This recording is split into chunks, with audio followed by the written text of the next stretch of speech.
Hi, in today's tutorial I'm going to show you how to separate the data in a cell on the Excel application. So first of all, of course, all we need to do, just go and open the Excel application if you already have it downloaded into your PC. So of course, if you have it downloaded, this will be great, but if you don't, you'll have to go and download it through Microsoft Store or any browser you could be possibly using. Once you do that, of course, first of all, you cannot just download the Excel application. You have to download the Office pack, which include the Excel application. Of course, those are paid applications, so be careful about that.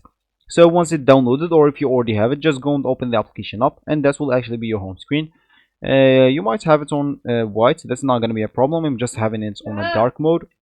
Sorry for that. So of course here you can actually click at new, so you can create a new blank workbook or just choose some of your template to start with, or you can just go and open something saved already on your computer, maybe an Excel file or even Google Sheets file. And of course for me, I'm just going to click add a new blank workbook so I can start here showing this tutorial for you.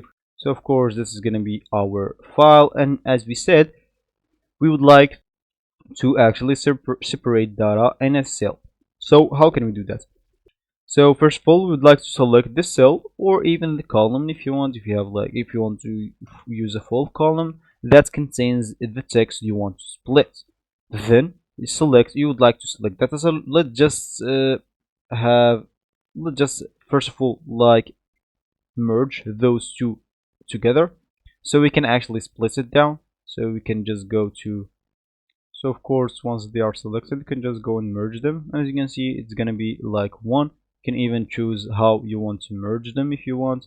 Of course, do whatever you want with this. So of course, if you have your data merged here, you can just go and select the column that you have the data merged on, or the data that you want to split, and you would like to go to this data option. And once you are here, you'd like to click add text to columns. And for me, as you can see, no data was selected to parse. As you can see, I have an empty column, but for you this will actually go well and convert text to column wizards. You can just select delimited, then next, then of course select the delimiters for your data, then select next. Then of course you would like just select the destination in your worksheet, which is where you want to split the data to appear. So this will be actually for this tutorial. I hope you like it. Thank you guys for watching, and goodbye.